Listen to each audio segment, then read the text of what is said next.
Mainly we say like India Vietnam का business delegation था.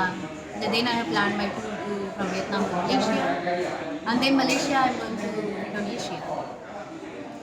Actually, it's the first time we have planned the trip like this to साथ में तीनों countries को travel करना है.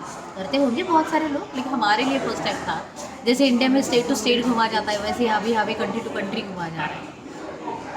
सच में अगर कहूँ ना तो जैसे फर्स्ट टाइम जब भी मैंने खुद फॉरेन ट्रैवल किया था तो मुझे भी मतलब सेम एक्सपीरियंस से गई थी जो शायद आप आज सोच रहे होंगे, आज आप फील कर रहे होंगे. मुझे भी नहीं पता था कि कैसे करूँ, क्या करूँ, बताने के लिए कोई नहीं था, डर लगता था गलती हो गई तो क्या होगा, ऐसे वैसे ऐसी बहुत सारी चीज़ें होती हैं. But remember first time is first time, वो तो हमेशा होने वाला है, किसी के साथ भी होने वाला है. आज अगर पूरी दुनिया ट्रैवल करने वाला इंसान भी जो भी होगा ना, उसको भी पूछोगे फर्स्ट ट्रैवल तो उसका भी हाल यही है. सबके एक्सपीरियंसेस अलग अलग होते हैं लेकिन समान ही होते हैं, बिकॉज सब तो पहली बार ही कर रहे हैं ना. थोड़े से कुछ लोग कॉन्फिडेंट होंगे, कुछ लोग लेस कॉन्फिडेंट होंगे, but this is going on. बताना बस यही था कि ऐसे जब भी हम ट्रैवल करते हैं या सोचते हैं या करना ज़रूरी होता है बिजनेस के लिए, स्पेशली वी कैन से अगर आप इंटरेस्टेड हो ट्रैवल में, yes you can go for the tour also. कुछ मिस्टेक्स होते हैं जो हम करते हैं, उससे हम एक तो स्टेशन से आता है, डिप्रेशन आता है, पैसे का तो लॉस होता ही होता है, टाइम भी चला जाता है और हम भी मतलब हम मूड ऑफ कर लेते हैं. जैसे अवॉइड करना चाहिए इन सारी चीज़ों. और अगर उसमें कहूँ मैं एक ही केस स्टडी अगर बताओगे, so how they made the losses. Actually उनको भी पता नहीं था, but unknowingly it has happen, और वो किसी के साथ होने के बाद ही पता चलता है कि अरे ऐसे भी होता है क्या. अभी इंडिया टू वियतनाम अगर आना हो आपको तो एक तो फ्लाइट मतलब वाया डायरेक्ट फ्लाइट्स भी हैं और वाया फ्लाइट भी है. अभी इंडिया से वियतनाम आने के लिए आपको पहले डिसाइड करो कि आपको हनोई जाना है या हो ची मिन जाना है, because these are the major places in Vietnam जहाँ पे लोग ट्रैवल ज़्यादा करते हैं. हनोई एक तो कैपिटल है वियतनाम का, एंड हो ची मिन is the commercial city also. वहाँ पे भी बहुत ज़्यादा टूरिज्म एंड कमर्शियल चलता है. अभी फॉर एग्जाम्पल उनको आना था हनोई में, लेकिन जो उनकी फ़्लाइट थी वो वाया की फ़्लाइट थी, डायरेक्ट नहीं थी. तो समझ के चलते कि इंडिया से वो हो ची मिन जा रही थी और हो ची मिन से वाया आके फिर हनोई आ रही थी. मतलब उनका जो स्टॉप था वो हो ची मिन था और फिर वो हनोई उनको छोड़ने वाली थी. So this is the journey. Now when they applied visa, Hanoi is the first country to the enter. मतलब उनको जो एंट्री करनी थी वो हनोई में करनी थी. अभी जो भी वीज़ा निकाला गया तो पोर्ट ऑफ एंट्री वहाँ पे मेंशन आया कि हनोई है. उनका जो टिकट था वो तो गए हो ची मिन में, मतलब वो इंडिया के इमिग्रेशन में भी मतलब वहाँ पे देखा गया कि वीज़ा का जो एंट्री है वो हनोई दिखा रहा है और उनकी जो टिकट्स है कि पहले हो ची मिन में जा रहे हैं. सो दे डिनाई द एंट्री. मतलब at that counter only they got denied कि आप एयरपोर्ट नहीं जा सकते हो आप अंदर. वाई? क्योंकि आपका वीज़ा बता रहे कि आप हनोई में एंटर करने वाले हो और आपको हो ची मिन में ले जाने वाले हैं, तो इसके लिए मतलब आपको एंट्री नहीं दी जाएगी. And you can't believe on that. I think 45,000 rupees of the charges from India to Hanoi to like back to India. ये जो पूरा ट्रैवल था उनका वो 45,000 रुपीज़ मतलब उसके चार्जेस थे. सो वो ऐसे ही चले गए.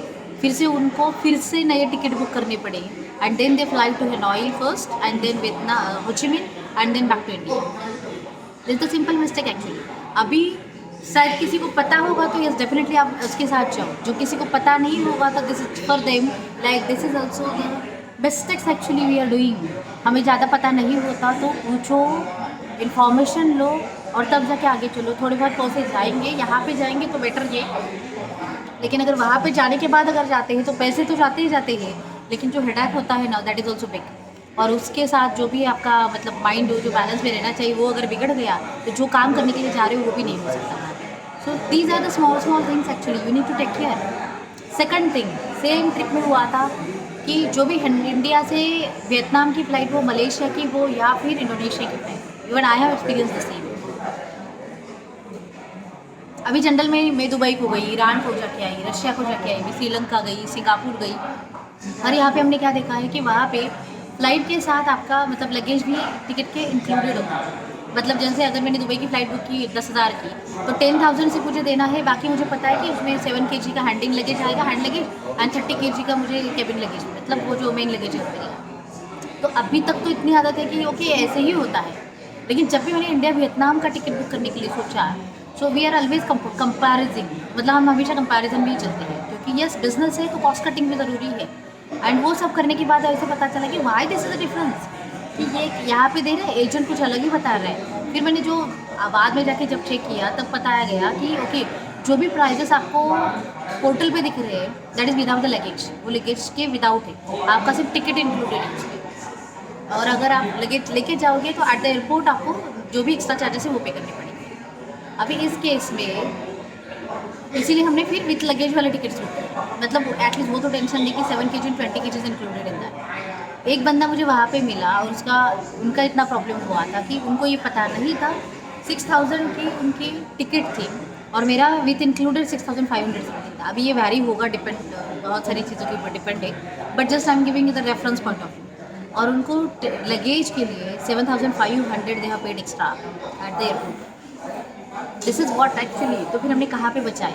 हर एक के साथ ऐसे होगा नहीं होगा, I know that also, but still अगर ये होता है इसका मतलब क्या हुआ कि यस ये 2000 एक्स्ट्रा ले रहे हैं तो मैं क्यों उसको दूँ, इसीलिए हम बचाते हैं। और फिर 2000 बचाने के चक्कर में, 1000 रुपये बचाने के चक्कर में we are giving the extra 7500 rupees. So this is what need to be understand. जो एक्सपर्टाइज होते हैं वो एक्सपर्टाइज ही होती है।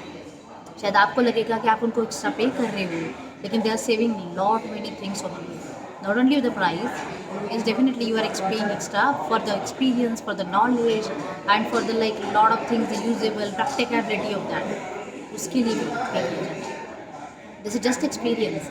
अभी ये सबके साथ होगा क्या? इट मे बी नो, लेकिन अगर होगा तो आपको मतलब ये एंड अप करेगा इस चीज़ों में। इसीलिए be careful for that, be take care of that. जो भी गाइडेड पर्सन है, जो प्रैक्टिकल जो उसमें काम कर रहे हैं उनके साथ कनेक्ट रह के करो, शायद डेफिनेटली रिलैक्स होके जाओगे। 2000 ज़्यादा भी गए तो भी कोई फर्क नहीं पड़ता, लेकिन माइंड रिलैक्स होगा तो ज़्यादा सोच पाओगे, ज़्यादा बिजनेस करोगे, ज़्यादा आइडियाज़ क्रिएट करोगे। And yes, action will just take action, have a safe journey, business tours, explore the market, definitely the scope is there, potential is also there. And if you want any information, any query and anything, you can write in the comment box and I'm there to help you in this journey. Because yes, on a mission to create 10,000 plus exporters by 2025. So take action, don't forget that. Thinking not lead towards that, but yes, definitely the action will take you there. So just take action. Take it.